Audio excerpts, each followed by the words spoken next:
Hey, good morning, everyone. My name is James Birchall, and I am a sales engineer here at Sophos. And I'm going to be taking you through this Sophos Mobile Control webinar this morning. Now, just a couple of things, some housekeeping, I suppose, before we start. If you have any questions, and I really appreciate any questions that are throughout this presentation, please use the question and answer box, which you should see on the right-hand side of your screen. And what we'll do is actually we'll pause at the end of the presentation to go through those questions. And I said, yeah, I really appreciate it if there's any questions as we go through, or if it's something maybe I didn't cover off, then please do ask. Also, probably a bit more exciting than questions is that you can win a pair of fabulous Sophos socks. And really kind of just as a thank you for joining us this morning, everyone has already automatically been entered into this draw. And so there'll be three, yes, lucky 3 people are going to win a pair of these socks. So they'll be sent out to you just as a bit of fun for a Friday. But now I suppose kind of getting into the more serious conversation, other than socks, mobile control. Now, whenever I think about mobile control, I also actually kind of natively think about trust. And I think about how much do we actually even trust our mobile workforce. And I'm sure everyone on this call has some kind of mobile device, or a collection of devices, if that's your hobby. But anyone who hands those kind of devices, whether it be tablets or phablets, smartphones, or maybe even digital jewelry, if we hand those devices to our end users, do you trust them with that device? And regardless, I suppose, if you hand those devices or not, maybe it's just laptops that maybe people are using in the as your mobile workforce, then do you trust them with your data on those devices? And it's probably not really alarming to most people, but we live in a technology world of mistrust, where we just absolutely categorically do not trust our users, in the field with these kinds of devices, let alone with data. And I suppose, as IT people on this call, you can really see why we don't trust end users. We get this constant stream of, I've forgotten my password, or, does it really matter that I lost the USB stick? Or how do I do X, Y, Z in a spreadsheet? So end users can be, they can be a real pain. There have been several polls, and there was a great one on our Naked Security blog, which a Sophos Naked Security blog, which kind of just alludes to this. But I'd also like to see us turn on its head. How many end users actually trust IT staff? And opinions of companies' IT teams of how they're perceived to be really restrictive. They don't let us work the way that we want to work with the devices that we want to work, and it's going to be really difficult for me to kind of really work the way I want to, especially in a mobile essence. And that's really where things kind of start to become a little bit more severe, is when we start to throw this idea of mistrust and the mobile element into the corporate IT arena. And like many kind of different cloud-enabled technologies, mobile devices are certainly designed with this in mind, to enable people to be more mobile and work the way that they want to. So we can't really just stick our heads in the sand and ignore the impact it's going to have on businesses of all sizes. And there are some really good reasons as well. Mobile devices, aren't just really for making calls. Users can do everything they can do on their endpoint pretty much on their mobile device as well. And they expect to be able to do all of it on the go without affecting their productivity. So pervasive mobile computing is pretty normal in the workplace now. But how did it actually come to be like this? Well, if we look at the evolution of mobile devices in the workforce, this first wave of mobile enablement provided some real basic kind of mobile phone communication. The next wave, mobile email, added asynchronous communications. There was some limited file sharing, simple collaboration, and some basic workflow with that as well. But that was a real kind of like high cost of entry of those mobile devices, and getting those corporate devices into the corporate perimeter, those personal devices into the corporate perimeter. But then, of course, we had this third wave, the wave that we're using now of workforce enablement. And it was probably the largest and most impactful. And I suppose mobile applications in all their variety, for entire population of workers was a real kind of game changer, let alone the cost of these devices dropping dramatically. And whenever we looked at higher rates of computing in the workforce have often led to dramatic productivity improvements and created some great potential for innovation, and mobile computing has certainly accelerated that trend. And because of this trend, there are some industry analysts, such as Gartner, who are predicting actually by the year 2020, only about 15% of companies won't be considering some kind of BYOD program. And at least 40% of companies are going to be providing BYOD or even choose your own device initiatives. So no matter how you or your business really decide to approach this security and visibility of your mobile workforce, one kind of real question there is, how do we decide what to look for in a solution that's going to be able to help us do this? And when we can start considering enterprise mobility management, or EMM, there are three kind of keystones to that kind of solution. And the first off is mobile device management. And myself, I look at this as just the same way as we set GPOs for our machines while they're on the domain, when in the network, and how people log on, or the complexities of passwords. We should really be considering that same kind of factor for mobile devices when they're outside of the corporate perimeter. Mobile application management, again, how we decide whether it's software to install or applications to install on devices to help people with productivity, or whether it's from a security aspect as well, and a management or visibility aspect. We should be doing the same with mobile devices when they're outside of the perimeter. And again, with mobile content management. Just the same way as we maybe restrict access with permissions, or open up certain locations on network shares to certain groups of individuals, we should be able to do the same flexibly and also transparently with mobile devices when they're outside of your corporate perimeter, and also securely as well. So there are three kind of very important things that make up enterprise mobility management.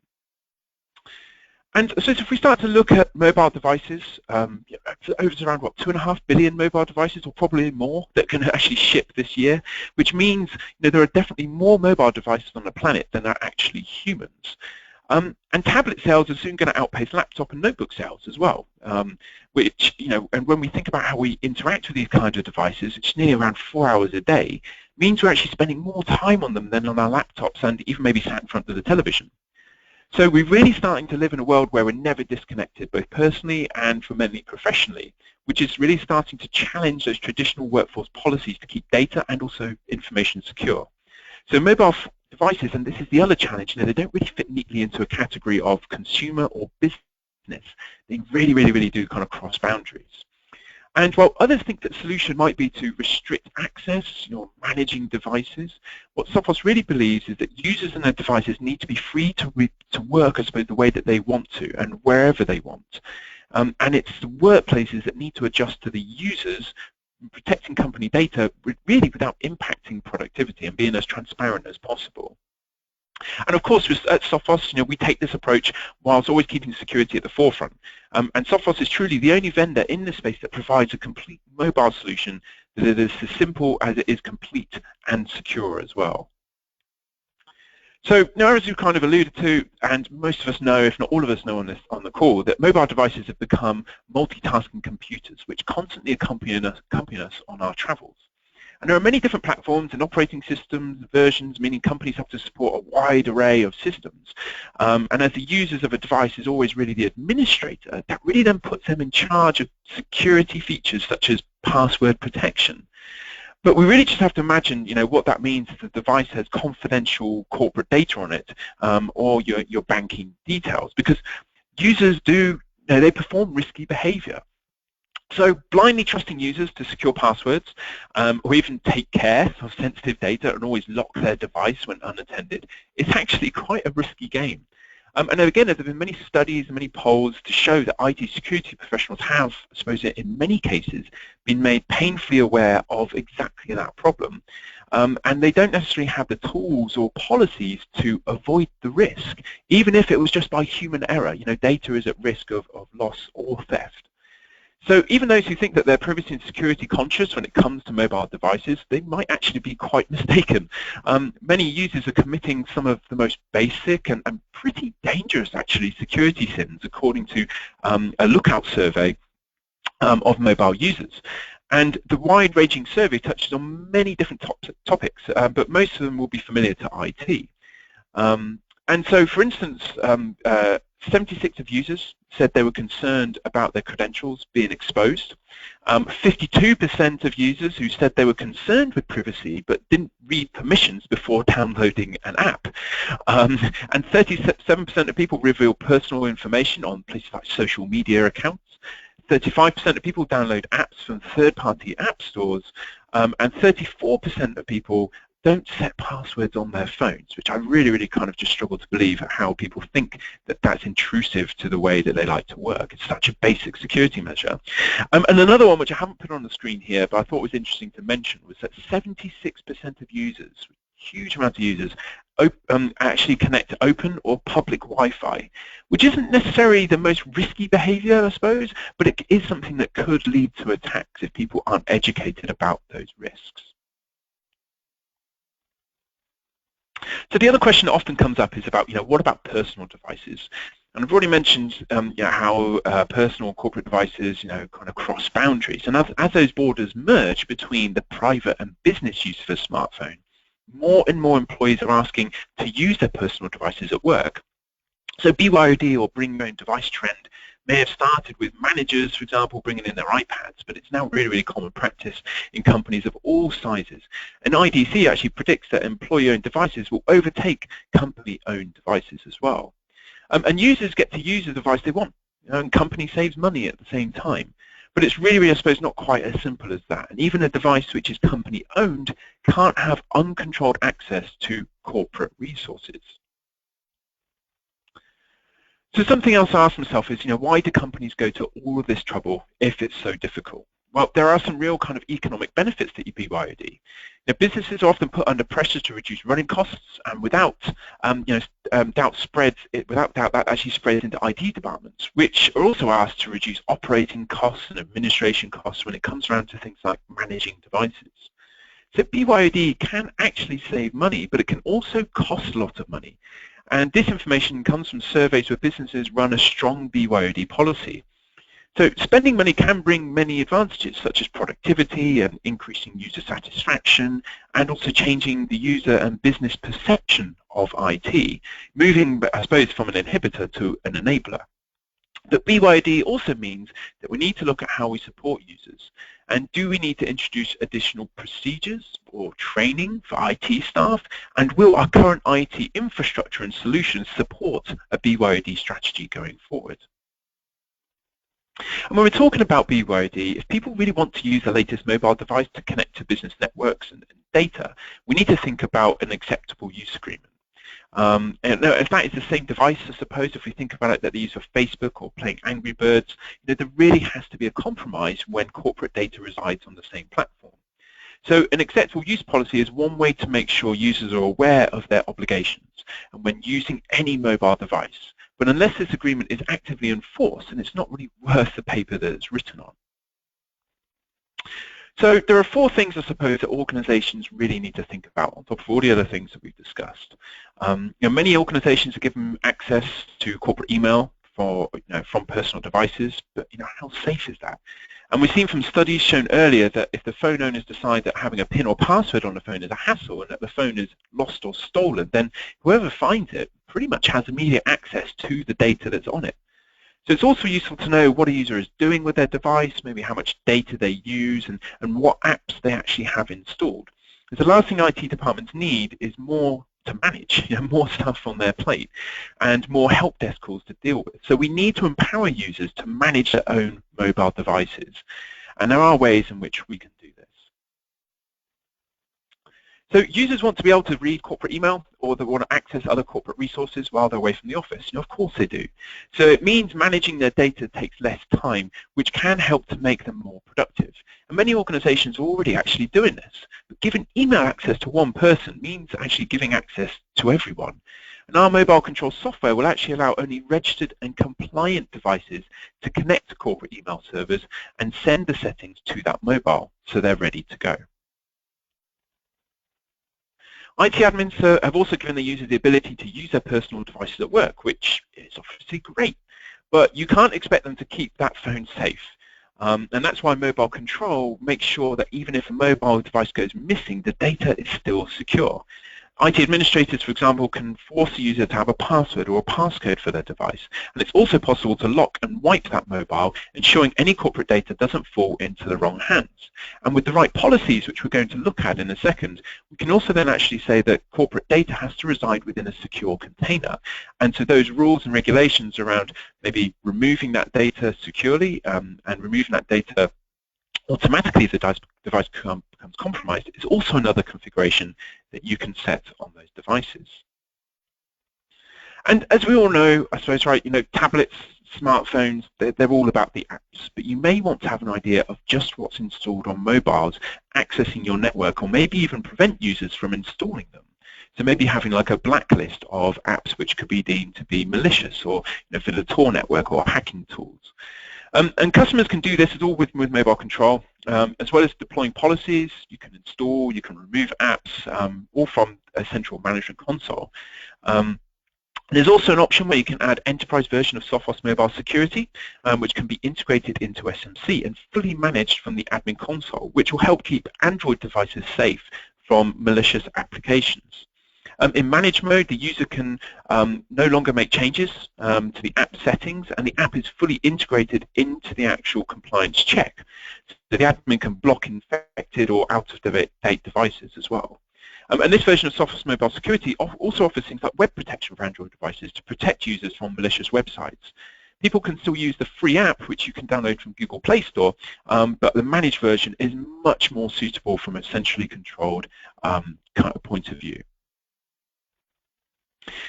And I suppose finally, one of the biggest challenges, which I have alluded to, is the challenge around management of mobile devices and supporting those mobile devices. A continuous queue of different users wanting different types of devices to be set up, maybe not to mention dealing with the ones that go missing or people who maybe forget their passwords. So mobile control really helps with administration tasks by putting the option there to have a user portal, putting the configuration and management into the hands of the user. They can, of course, manage their own phone. They can do things like setting passwords, locating, or if you feel brave enough to allow them to do this, maybe even wipe their device at the same time. They can also see things like their compliance status. So if a device is reporting out of compliance, they can check on their mobile phone or platform and also log into a self-service portal to see why the device is reporting as uncompliant to company policies. So what I thought I'd do now is just demonstrate what this looks like from an administration point of view and also from an end user point of view.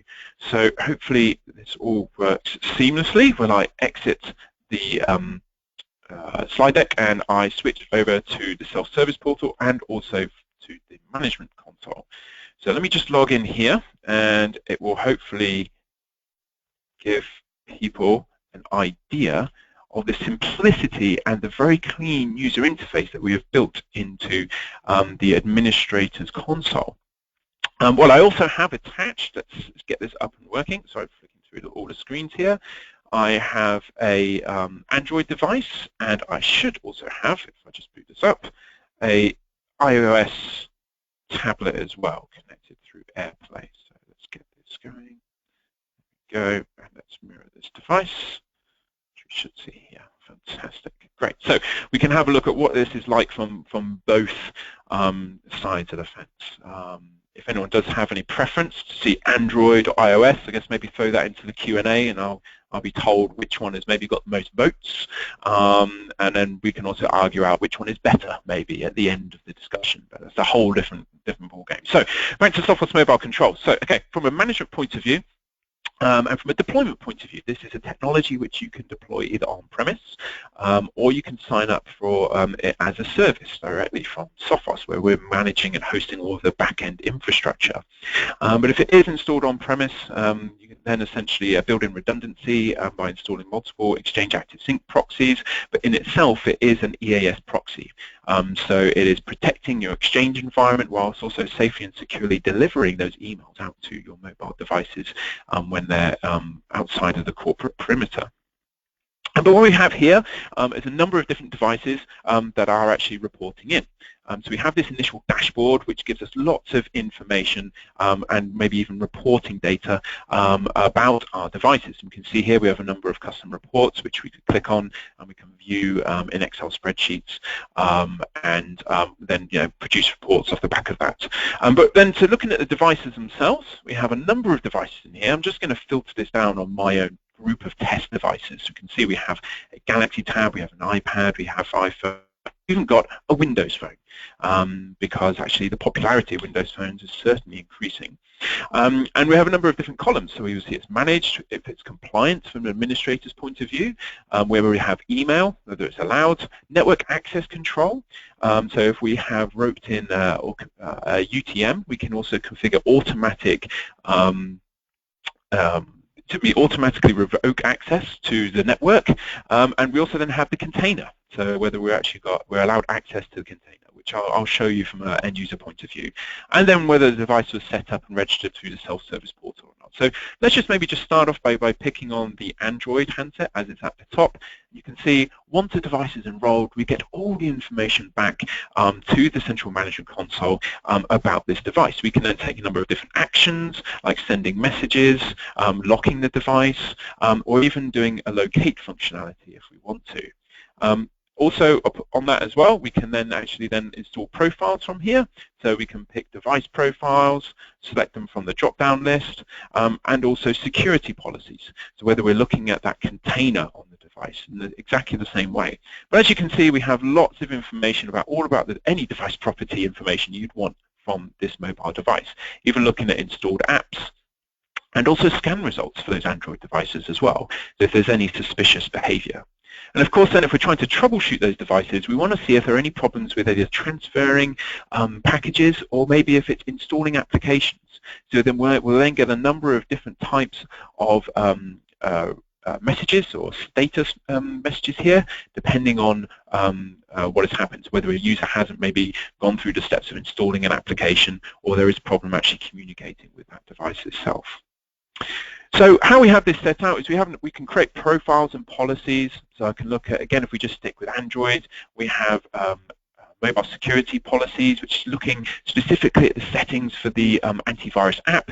We then have the container policy, which is then looking at corporate email, corporate documents, corporate browsers, and then just general access to the container as well. And then we also just have a profile, which is actually looking at a number of different things about the actual device. So if we just look at restrictions, you can, if you really want to, go through and start looking at everything from forcing encryption, allowing SD cards, doing backups. Again, any API that's available from that platform can be configured by the Sophos Mobile Control profile. So you can see there's lots of different things I've configured in there. To ease administration, once we've created profiles and policies, we can also then create task bundles. So a task bundle is a way of sending out a profile and policy and applications all in one task. So as we see here, we enrolled a device, we install some software, and we then install some other applications.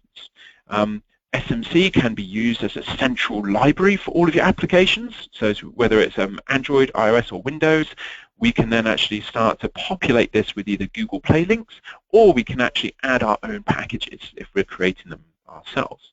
And so from here, we can then either bundle those up into a task bundle of lots of different apps, or we can actually install individual apps to devices or groups of devices all in one go. We also then have, we can use it as a repository for documents, and I'll show you this from an end user point of view. It's probably going to be much more exciting, but essentially we can load up documents, make them available to groups, and then have control over those documents, whether we want people to copy them, share them, or even just use those offline. The compliance rules allow us to then actually say, well, what happens to those devices if they ever breach some basic security settings? So for the Android and the iOS, I've configured a few things around blacklisted and whitelisted apps. But as you can see here, if the device is also rooted, then I could take automatic action to deny access to corporate email, lock the container, deny network access, which could just be actually removing Wi-Fi, the Wi-Fi credentials from the device without integrating it with a UTM, and of course notifying the admin. Some of the really powerful things then come with being able to automatically transfer some of those task bundles. So you could have a task bundle which says, I don't know, I want to actually maybe redistribute a policy, redistribute a second security policy, which is much more stringent until they actually resolve those compliance issues. What I have done here is actually created a breach compliance bundle, which will go through and say, right, remove these blacklisted apps, look at the whitelisted apps or mandated apps and make sure they are actually installed, send some messages to the end user so they know what's going on, and resolve the issues automatically. So we have, as you can see, I've grouped up, I've got app groups of blacklisted and also mandated apps, and I've done the same for iOS, as we can see here as well. For anyone who's very interested on Windows Phone, of course, very new to the game, Windows Mobile, but they are releasing more and more APIs, and the distribution of applications, for example, is different Android and iOS. But if anyone has got any questions about Windows Mobile and the differences with Windows Mobile 10, there are even more APIs that are opening themselves up, so giving MDM more control over the kind of functionality. So I think that's pretty much it for the dashboard. What I do want to show very quickly before I move on is also the user portal. So for enrollment, there are some options. You can import devices, you can then mass email out the enrollment instructions.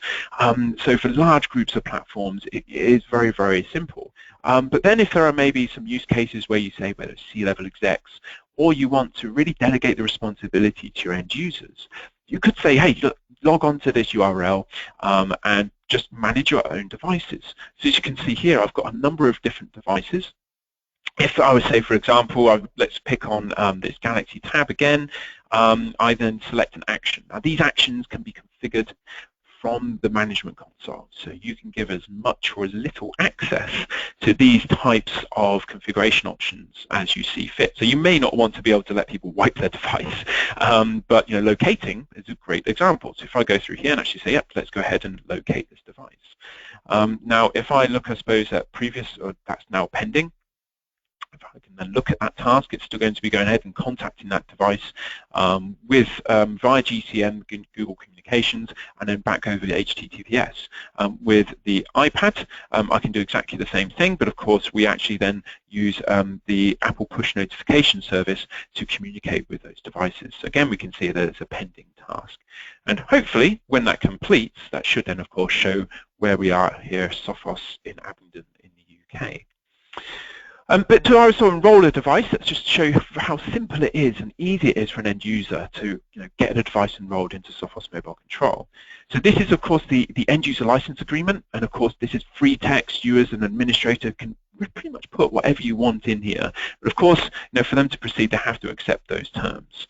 Then I can limit actually what kind of devices. So I can say, well, I'm just going to support, iPhones and iPads, or Android or even Windows phones. You can restrict what options they get here. Let's just pick an iPhone or iPad, for example, and then proceed with the enrollment process. So let's hit next. I then pick for asset management purposes. Is it a personal device or a company device? Let's just say it is a company device that I've been provided, and then follow through to actually register the device with S&C. Now what we're going to get next is two options. We either get the option of, if we're viewing this from our device itself, or the one you see here is if you're viewing it from your PC.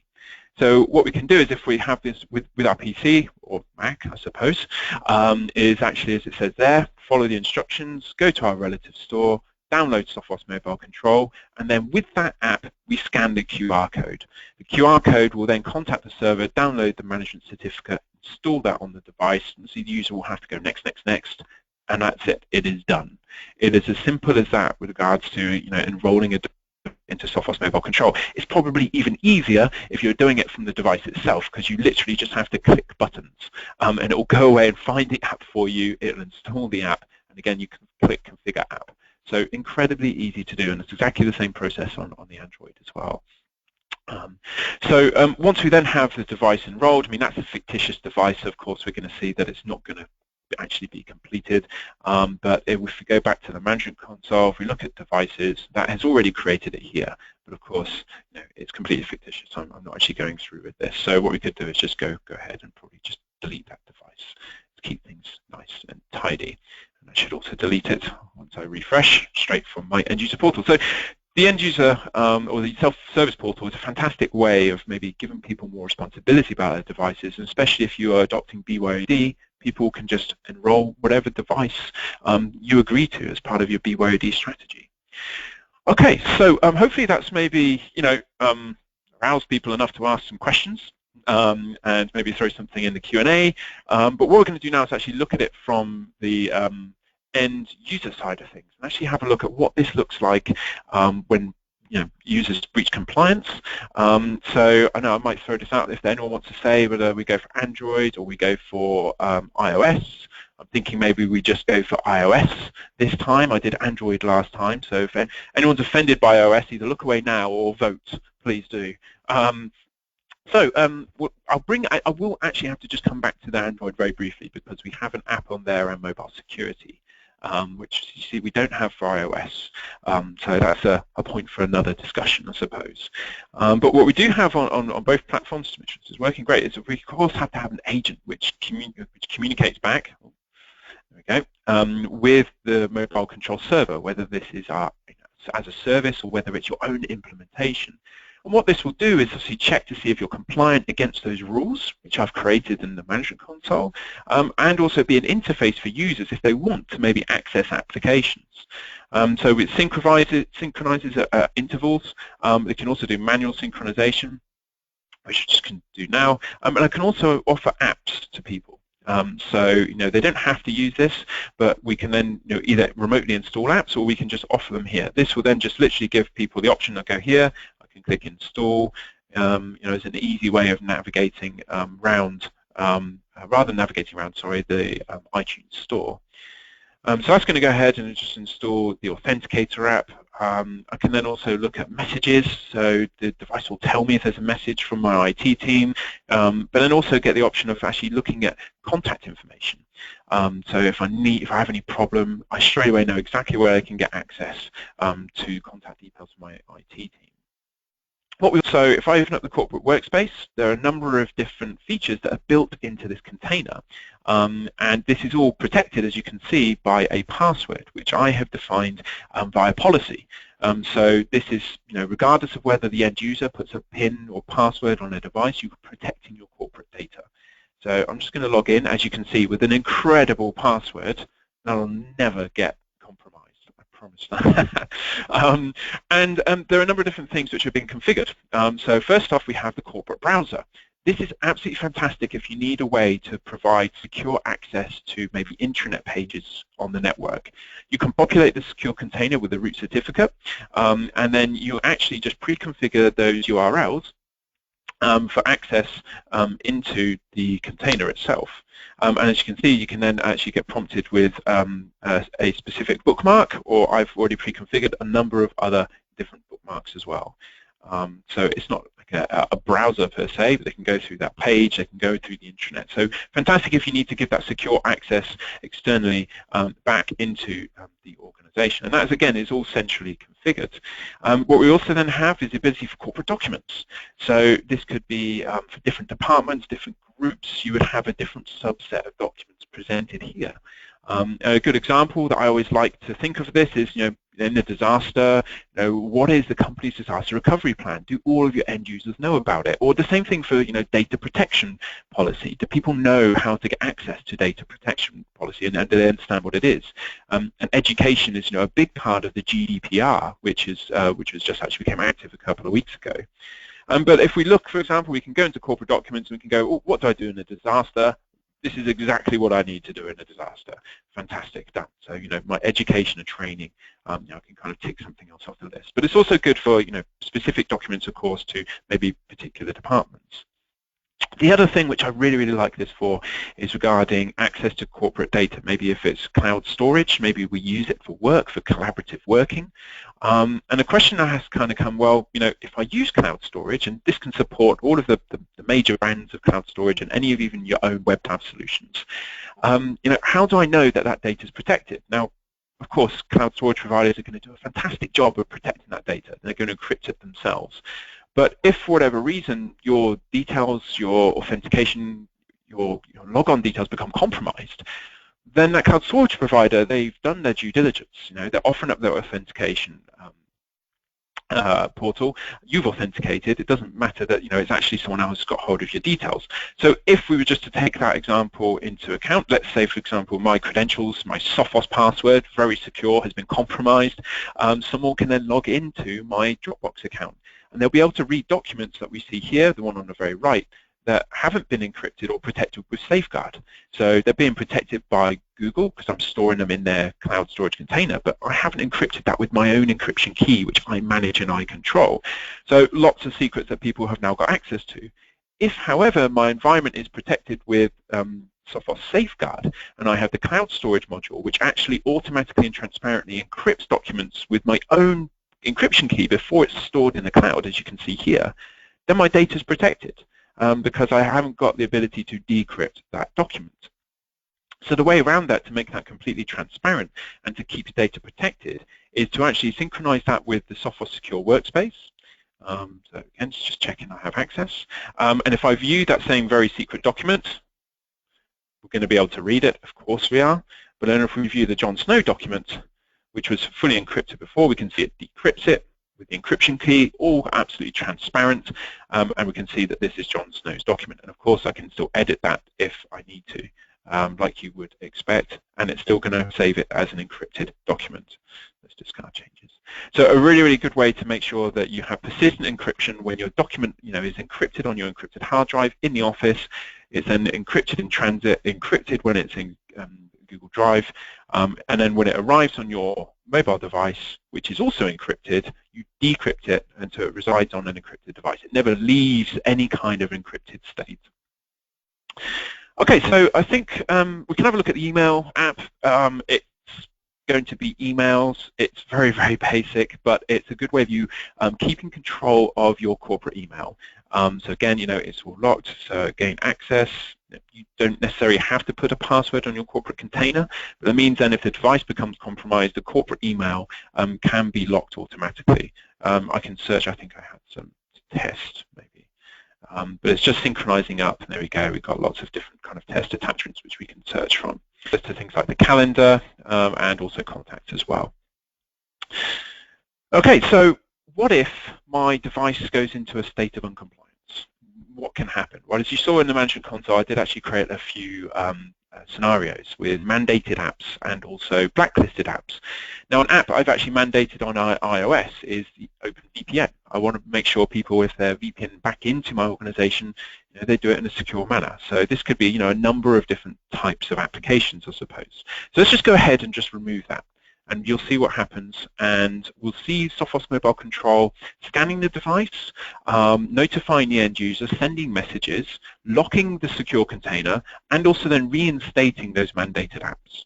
So let's go ahead and delete that, and then open up Sophos Mobile Control. Now, he says all this very confidently in a demo, and hopefully everyone on the phone appreciates it. Sometimes demos like to have a mind of their own, but this should work after the compliance status has actually been recognized by Sophos Mobile Control. So this might take just a few seconds, I suppose, just for it to actually kick in and check the compliance of the device. But let's leave that to actually go away and do it. Synchronize again. And at the same time, I'm just also going to, let's minimize this. Panicking because it's in there. Oh, there we go. So we can, as I minimize it, it then decides actually the device is non-compliant. So let's just view this. For example, the end user can see the message that we get, the missing app, device is not compliant. I'm very quickly just going to go in and try and access the workspace as well at the same time. And we can see here that it's locked. The administrator has locked it automatically. I'm protecting the data because the device is in a state of uncompliance. It's not as I deem it to be secure.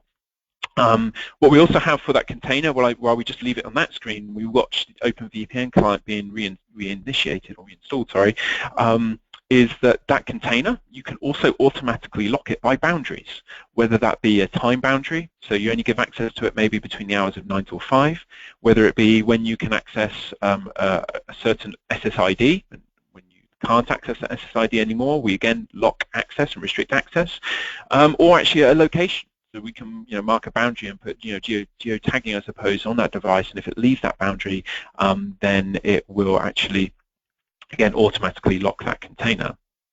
So let's just leave that to tick away. It will eventually start initiating that OpenVPN installation, and at the same time, I'm just going to show the same thing from an Android device as well.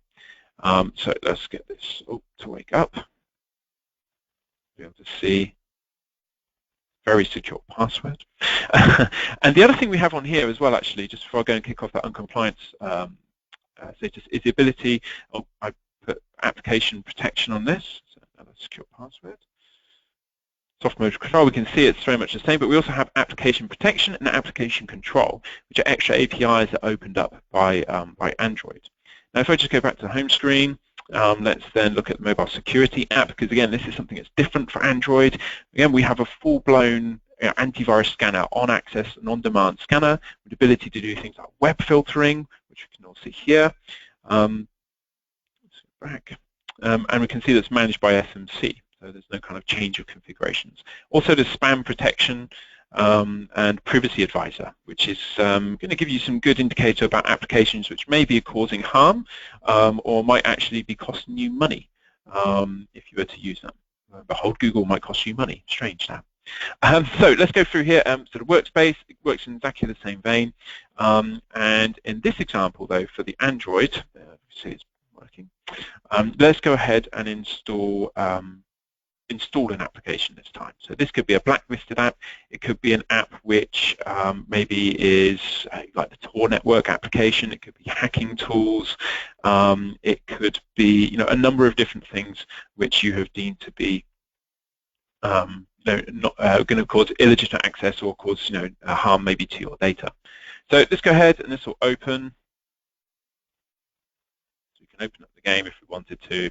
It's all installed. Now, Sophos Mobile Control, again, is going to just be scanning in the background and say, right, is the device in the state of non-compliance? So straight away, a little bit quicker, we can see here that actually the device has said, nope, you're not compliant, compliance violation.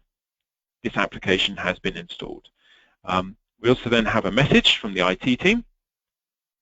Sophos Mobile Control, your email will also be notified. Failure to conform to this policy, remote and removal of company email from the device. Great, okay, that doesn't sound good. So what's going to happen in the background here is actually that app is now going to be removed. And again, it will just check to see if other applications are going to be installed. Buzzing away at me like anything. Install OpenVPN just to make sure that this is installed. No, it's fine, it's already there. Great. And then we can go back. And so as most people are seeing in the top left-hand corner, we can see now the device has gone back to a state of compliance. Another message from the IT team to say, thanks very much, everything is now back to normal. But very, very quick to actually respond to those changes. So there's some of the different kind of compliance settings in action. My Android seems just to be taking its time to actually get this. I mean, the other thing I can do here is I could just go manually install this app. We could go and put OpenVPN. Maybe it's just something with the network here that I've connected to. But what we'll see then is that can actually be pushed down from an administrator's point of view. We can go back to the console. And we'll be able to see it's all reported here as to why the device isn't compliant. We've also got the tasks. So if we go to the Samsung, it looks like we've got some kind of just network issue with this iPad because it's still pending for the location, but yet the location for the Galaxy has taken effect. And we can see there straight away it's showing me exactly where we are at this moment in time for both of those devices. Okay, so hopefully that was everything, I think, from an end user's point of view, all the different kind of applications, what it then looks like for the devices, and how we can see from the device administrator's point of view if there are any issues or if there's any compliance issues, and how then we can go about remediating those as well.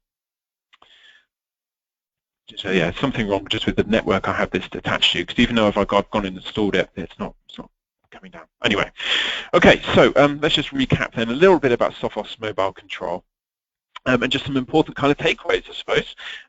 So first off, we looked at briefly that customizable dashboard which shows the health of the estate.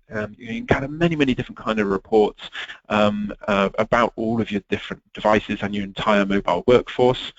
The devices, enrollment, how to actually get devices enrolled into Sophos Mobile Control. We can see that we even have a wizard, the widget, and that that screen in the background, and we also have the ability then to send the email instructions to your end users. So if we're going to be mass import of devices and then email out to everybody using QR codes, it's very, very simple and straightforward for people to access Sophos Mobile Control and get their devices enrolled. Self-service portal is also something to consider if you want to allow your end users to have a bit more responsibility and actually be responsible for and delegate responsibility of those devices. And the container, the Sophos container, really gives you a lot of options around protecting your data, whether it be corporate email, whether it be corporate documents, or even that corporate browser. And those security settings, they're consistent across the entire container solution, and really helps to make sure that you have complete control, and also completely segregates any personal and corporate data. So very, very important feature for Sophos Mobile Control. We also then have the security settings, which I talked about fencing, where it's geofencing, time fencing, or Wi-Fi fencing, which means you can actually restrict access to all of that corporate data in a container. The password complexity is something you can enable. You can configure password age, something that's completely separate from maybe the password or PIN for that device itself. The emails and the calendars and the contacts, again, we can synchronize that up, and SMC is an Exchange Active Sync server. We can have multiple proxies if you need to, if you're installing this on premise, and gives full secure control of emails both on your iOS and Android platforms. It is something that we're planning to come with Windows phones later this year.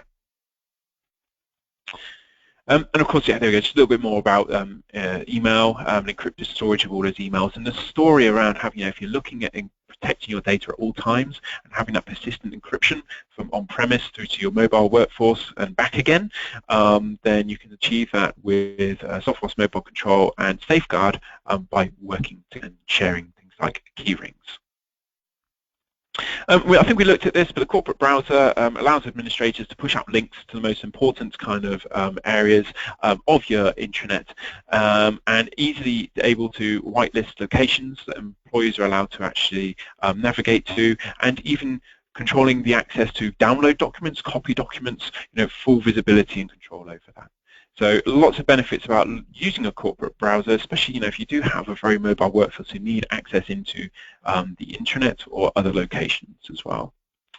And I suppose just to finish on really is looking at the Sophos mobile security aspect, in the fact that it's a full-blown malware scanner for Android, and the problem we have around Android malware and PUAs as well. The fact that I suppose that in the Windows essence of a PUA, potentially unwanted application, the whole application is unwanted, but in an Android essence, it's not necessarily the primary function of the app. It's usually the secondary or tertiary behaviors of the application which are unwanted, such as being able to get access to your location or advertisements that can pop up outside of the applications as well. At Sophos, we have a very similar approach to Google when it comes around to security, in that we will check certificates and signatures of applications, and if they've ever been associated with any kind of malicious attack or malicious code in the past, then we will block access, because we take the approach that actually, that the author or basically cannot be trusted, or developer cannot be trusted. So it's definitely guilty until proven innocent. And Google themselves take the same kind of stance as well. But on top of that, the fact that we have a full on-access, on-demand AV scanner, the spam protection from SMS malware, we can advise against privacy and against the apps and exactly what they're looking at. And of course, implementing some kind of web filtering. If anyone wants to see the web filtering, I didn't show that. Please just ask the question. I can come back to the Android device at the end. The fact that it's essentially managed by SMC also means you get any reports of malicious applications being detected into the management console, and we can automate lots of actions off the back of that as well. If you'd like to try it, I would say actually you can go and access on Google Play Store now. The Sophos Mobile Control antivirus for Android is free. There's no adverts in there. So I would urge people, even if you don't want to use Sophos, please use some kind of antivirus on your Android handset, especially if you're one of those users who likes to get applications outside of Google Play Store, for whatever reason it might be, even side-loading apps and that kind of thing as well. I would urge you some kind of protection on there. So my iOS device has actually also finally just kicked into life. Hopefully, for some reason, I don't know what was wrong with the network, but it wasn't able to pull down those apps. So we can see now actually it has become compliant again. So I didn't need to install anything myself. It was going to do it eventually. I was just being impatient. There we go. You can see it's all done, and it is all happy again. And we should have access to the container. He says. Check this. Again, put in my password, which is an optional policy option. Here we go. So yeah, what I'd like to do, I suppose, is just kind of open up to questions, see if there is anything out there. We'll give people 5 minutes and give people a chance to ask anything. Again, it's just on the right-hand side of the Q&A window as well.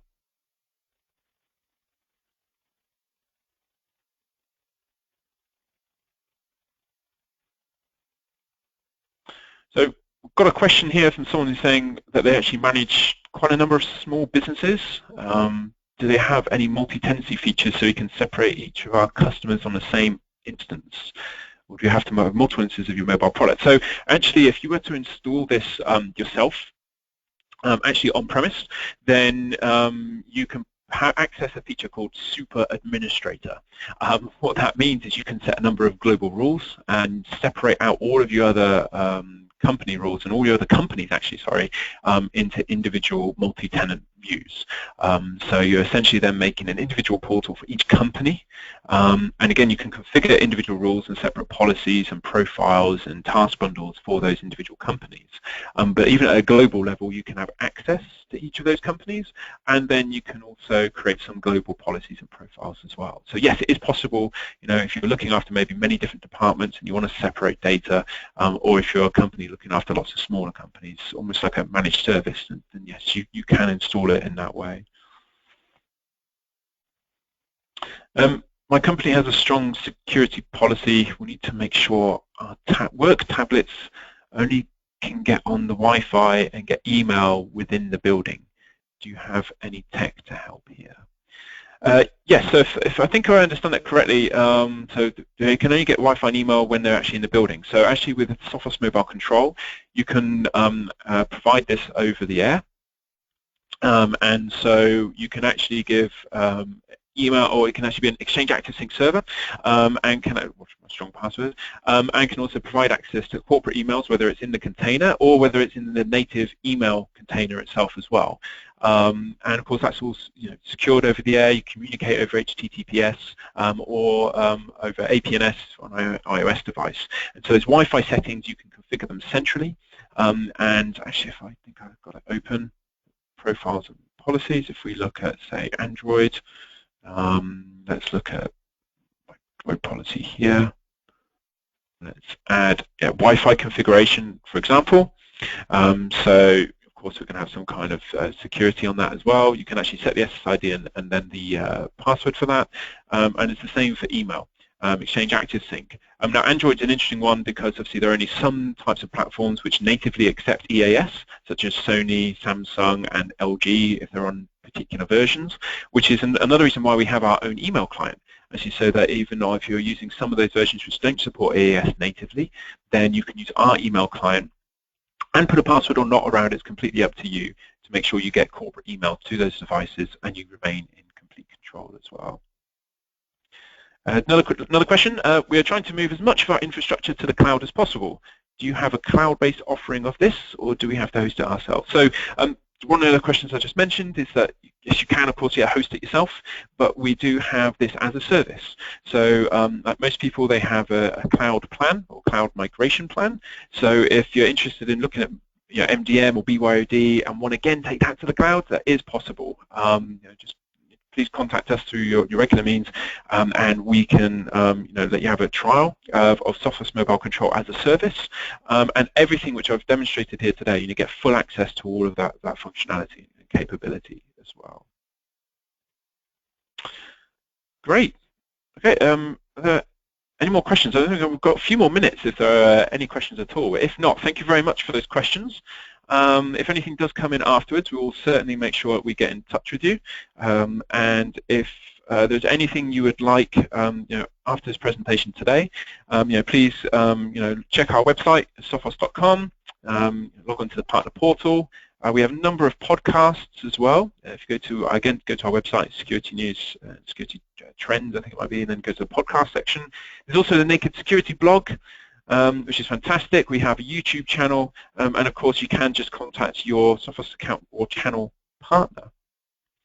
Okay, just take time. Thanks very much for joining. Hopefully that was interesting, and thanks very much.